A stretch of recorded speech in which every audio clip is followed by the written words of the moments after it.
Vamos agora conversar um pouquinho sobre a farmacocinética. Vamos entender então como é que esse medicamento ele vai agir de maneira mais molecular nos receptores, como que faz todo esse funcionamento.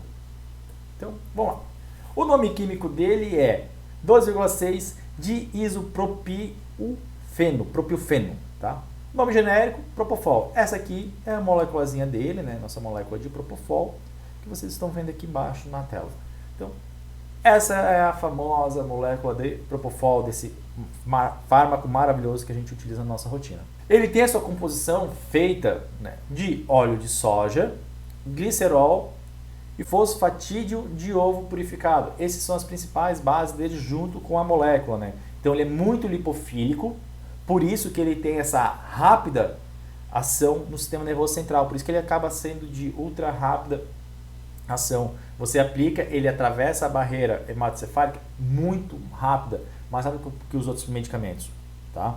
Então ele é bastante lipofílico. Para entender melhor todo o funcionamento, né, do Propofol, ele começou a primeiro ser feito por um estudo bicompartimental, mas depois entendeu que ele é tricompartimental.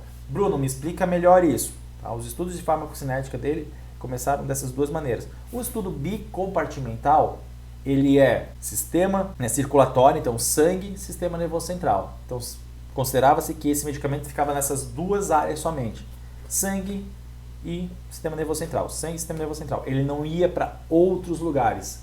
Depois, foi vendo, né, com o passar dos anos, tudo que, na verdade, existe um sistema tricompartimental.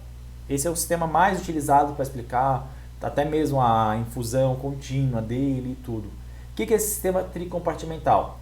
Ele vai começar uma infusão, né, ou bolos, né, desse medicamento pela via intravenosa, vai atingir o clearance no sistema nervoso central, vai atingir o equilíbrio, então vai ter a mesma quantidade nos dois. A partir do momento que atinge esse equilíbrio, ele começa a se distribuir. E ele vai se distribuindo para os tecidos. Vai para todos os outros tecidos. Músculo, gordura, tecidos com menor irrigação. Então ele vai se espalhando. Então ele tem 3 compartimentos, digamos assim, dentro do nosso organismo, dentro do organismo dos nossos pacientes. O bolus inicial, ou bolus de Propofol, né, ele leva um tempo de equilíbrio de 2,9 minutos, sendo mais ou menos 12 minutos. Como assim, Bruno? Mais ou menos 12 minutos. Vão ter animais que vão dormir em torno de 1 minuto, vão ter animais que vão levar 5 minutos para entrar em plano anestésico. Com bolus de Propofol sozinho, só Propofol, sem ser associado com outros medicamentos, tá? Por isso que a gente fala, a aplicação do Propofol ela tem que ser o quê? Lenta. Tempo de equilíbrio dele em torno de 2 a 5 minutos. Então, fazer ali na manha para não ter os efeitos colaterais que a gente tanto escuta aqui. Eu vou conversar sobre eles mais para frente também. Tempo de ação de 5 a 10 minutos. Tem animais que ficam um pouquinho mais, mas o tempo dele mesmo, 5 a 10 minutos.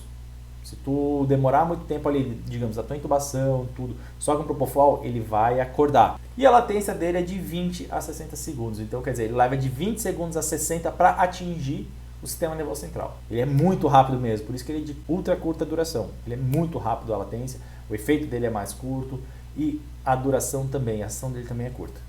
A eliminação que varia bastante de indivíduo para indivíduo, tá? E ainda não tem um estudo bem delimitado dentro da medicina veterinária falando quanto tempo que leva para o Propofol ser metabolizado, não para o paciente acordar, e sim ele ser metabolizado, zerar. Mecanismo de ação sobre o sistema nervoso central. Como que ele vai atuar lá no sistema nervoso central? Como é que a gente atinge o estado de amnésia, o estado de hipnose que a gente quer do nosso paciente?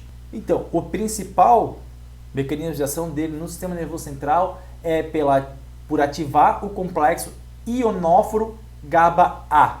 Também ele atua nos receptores de glicina. Então, através desses dois mecanismos de ação, a gente acaba tendo o efeito de hipnose, relaxamento muscular, amnésia, então, levando o nosso paciente a um processo de anestesia. Ele também acaba inibindo o glutamato no NMDA. E outra informação bastante importante, ele tem uma ligação às proteínas plasmáticas de 90% a 98%. Então, praticamente tudo que é injetado é transportado. Vai chegar no sistema nervoso central ou vai chegar nos tecidos. Não fica ali circulante, ele não acaba indo direto para o rim, não acaba sendo excretado de forma pura. Para vocês terem uma noção, somente 1% do Propofol é excretado do mesmo jeito que ele entrou na circulação do nosso paciente. Então, praticamente todo ele vai ser metabolizado. Todo o Propofol vai ser metabolizado. Ou pelos órgãos, ou pelo fígado, ou por outros órgãos, né? Pela metabolização extra-hepática, que a gente vai ver daqui a pouquinho. Então, ele apresenta grande volume de distribuição quando ele está em equilíbrio. Então, ele atinge o equilíbrio muito rápido. Para vocês terem uma noção, o bolus inicial ali, né? Então, de 2 a 5 minutos já atingiu o equilíbrio. Se você começa a infusão ali e não começa na taxa certa, começa uma taxa um pouco maior, ele já começa a se distribuir. Tá? Ele já vai se distribuindo, ele já começa a se distribuir nisso aí. Na infusão contínua sem bolus inicial, ele leva em torno de 15 minutos para atingir o equilíbrio. Um exemplo aqui, você pode fazer uma indução com o etomidato e depois partir para anestesia total intravenosa com Propofol, sem precisar fazer o bolus de Propofol, né? Porque o paciente ele já está anestesiado, ele já está em hipnose. Aí você vai começar a infusão do Propofol na taxa, na dose que você pré-estabeleceu e em torno de 15 minutos, que é o tempo do teu indutor inicial, vai ser metabolizado, vai fazer o efeito, né? Ele vai assumir e atingir o equilíbrio. Tá? Então existem essas duas vertentes que você pode fazer, atingir o equilíbrio do Propofol. Uma é em infusão contínua, sem bolus inicial, e a outra é com bolus inicial. Atingindo esse equilíbrio, ele já começa a se distribuir para os outros compartimentos. Então, ele começa a sair da circulação e vai para os tecidos, muscular, tecido adiposo. Mas agora sim, se a velocidade de equilíbrio da circulação para o sistema nervoso central é rápida, o equilíbrio, agora a velocidade de equilíbrio da central para essa distribuição final dos tecidos, ela é muito lenta. Então, o que isso quer dizer? Que a gente vai ter sempre um nível plasmático e um nível no sistema nervoso central acima dos tecidos. Isso demora a acontecer. Isso demora e demora muito. Tá? Ao fim das infusões, ao fim do bolus, o que acontece? A concentração central ela é maior que a periférica. Isso faz com que facilite a metabolização pelos demais tecidos.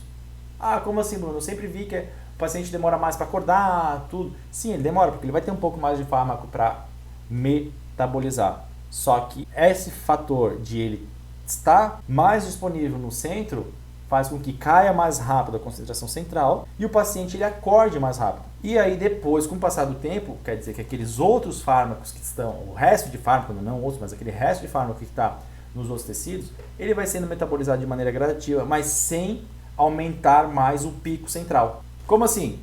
A concentração central ela vai reduzir tanto pelo metabolismo hepático quanto por essa distribuição. Entenderam? Por quê? Vai caindo, porque ele está distribuindo de maneira para o terceiro compartimento, né? Reduz o centro e é metabolizado. Esse sistema de escoamento ele é muito bom. Foco sempre no quê? Metabolização hepática. Então, o principal órgão responsável pela metabolização do Propofol é, sim, o fígado.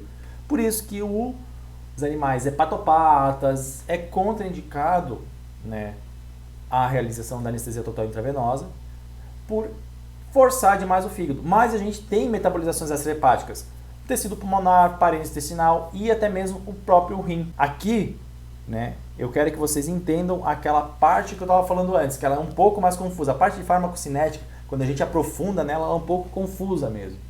Tá?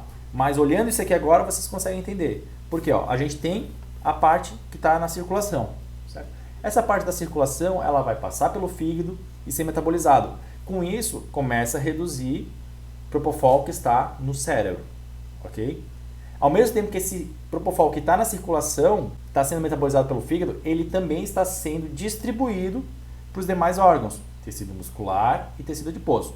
Reduz mais. Esses fármacos que estão em outros locais, eles acabam também sendo metabolizados, porque ele está na circulação, ele passa pelo pulmão, metaboliza no pulmão, passa pelo rim, metaboliza no rim, passa na parede intestinal, metaboliza na parede intestinal. O sangue ele passa por tudo, o propofol está naquele sangue ali, ele não vai só para o cérebro, ele vai para tudo. Tá? Então isso tudo facilita na metabolização dele. E a excreção dele é renal. Então o paciente que tem uma excreção renal, que tem um rim falho, também pode dar problemas na metabolização do propofol, porque ele precisa sair também do organismo do nosso paciente.